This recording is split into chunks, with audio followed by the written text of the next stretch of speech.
Halo guys, balik lagi sama gua Lucky ID. Seperti biasa sebelum mulai videonya, buat kalian yang sudah dukung channel Mimin selama ini, terima kasih banyak. Buat kalian yang belum subscribe, silahkan di subscribe karena subscribe itu gratis, tidak bayar sama sekali. Dan buat kalian yang sudah donasi, terima kasih banyak, semoga dilancarkan rezekinya. Jangan lupa juga nyalakan lonceng notifikasi agar tidak ketinggalan update video dari channel ini. Oke, kita lanjut saja bacain novel Martial Pack chapter 3504, yaitu lanjutan dari chapter kemarin. Diceritakan pada saat yang sama Yang telah menggunakan kemampuan luar angkasa dan muncul 1000 km jauhnya dalam beberapa kilatan. Meskipun nyawa Boya, Tugiaulau, dan Bahasa ada di tangannya, secara logis tidak perlu khawatir membocorkan rahasia apapun. Tetapi dia masih harus waspada. Dia tidak berencana untuk memberitahu ketiganya bahwa dia sedang menuju ke benua Eternal Heaven. Jadi menjaga mereka di sana hanyalah tipuan. Setelah mempersiapkan begitu lama, hasilnya akan segera terungkap. Jadi Yang tidak bisa menahan perasaan sedikit gugup. Bertanya-tanya apakah Kaisar Agung Bulan Cerah masih berada di benua Eternal Heaven. Menurut informasi yang dia peroleh, sangat mungkin Kaisar Agung Bulan Cerah telah jatuh ke benua Eternal Heaven ini. Lagi pula tidak mungkin 3 gerbang dunia tiba-tiba menghilang dari sebuah benua tanpa alasan, kecuali jika sesuatu yang besar terjadi di benua ini.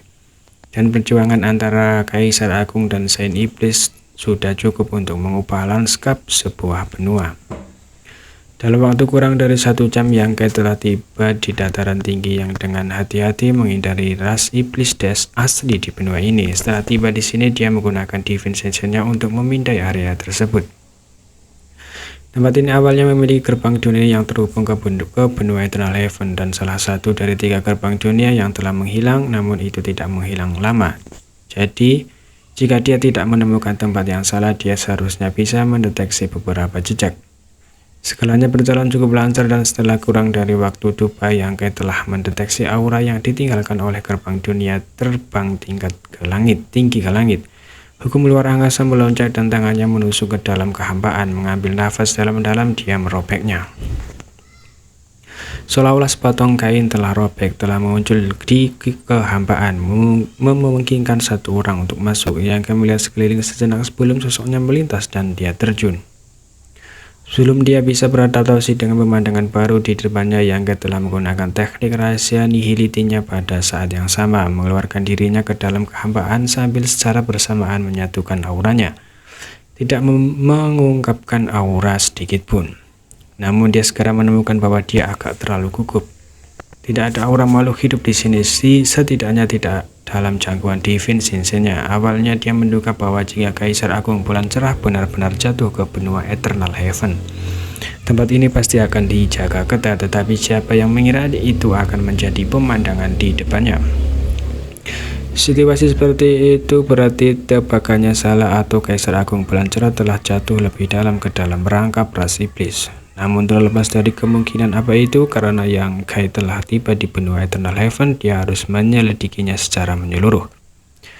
Berbalik untuk melihat kehampaan yang telah dia robek, dia melihat bahwa itu dengan cepat menutup, jadi tidak akan lama sebelum sepenuhnya pulih. Yang tidak punya waktu untuk menunggunya, menutup lagi. Dia dengan cepat mengidentifikasi arah dan terbang ke arah yang acak. Dia tidak berani terbang terlalu tinggi untuk menghindari ketahuan. Dia juga tidak berani terbang terlalu cepat. Faktanya Yang bahkan harus mencoba yang terbaik untuk menyembunyikan auranya, jadi kecepatannya secara alami sangat lambat. Setelah terbang selama 2 jam penuh, Yang masih tidak melihat satu orang pun yang hidup, yang membuatnya merasa sangat aneh. Apakah semua iblis dari benua Eternal Heaven mati? Namun situasi aneh ini memberinya kepercayaan pada Bulan Cerah. Dengan Kaisar Agung yang terperangkap di sini, tidak ada tempat yang aman di seluruh benua ini, jadi ras iblis secara alami harus mundur. Setelah 1 jam lagi, Yang akhirnya menemukan sesuatu. Bukannya dia telah menemukan jejak ras iblis, melainkan sisa-sisa medan perang setelah pertempuran besar. Tanah di bawahnya dalam keadaan kacau, gunung-gunung runtuh, sungai-sungai mengalir terbalik, dan ada jejak kekuatan dahsyat di mana-mana.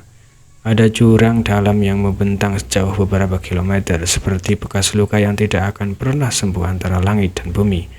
Dan kekuatan kacau dari hukum terus-menerus melonjak di sekitar bekas luka ini. Bahkan jika mereka tidak mendekat, aura menakutkan masih membuat Yang gemetar ketakutan.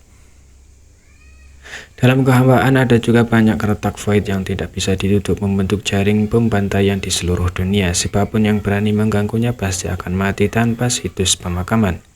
Retakan void ini tidak teratur seperti yang telah dicapik oleh Yangkai, melainkan tanpa pola apapun. Ada yang panjang, ada yang melingkar, dan ada yang seperti corong.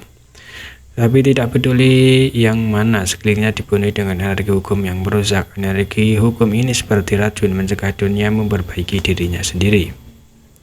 Alasan adikan ini secara alami karena seorang ahli telah memecahkan kekosongan, dan satu-satunya yang mampu melakukannya adalah Kaisar Agung dan Saint Iblis. Kaisar Agung bulan cerah ada di sini. Melihat adikan ini, yang akhirnya bisa mengkonfirmasi tebakannya sebelumnya. Benua Eternal Heaven ini jelas merupakan medan perang di mana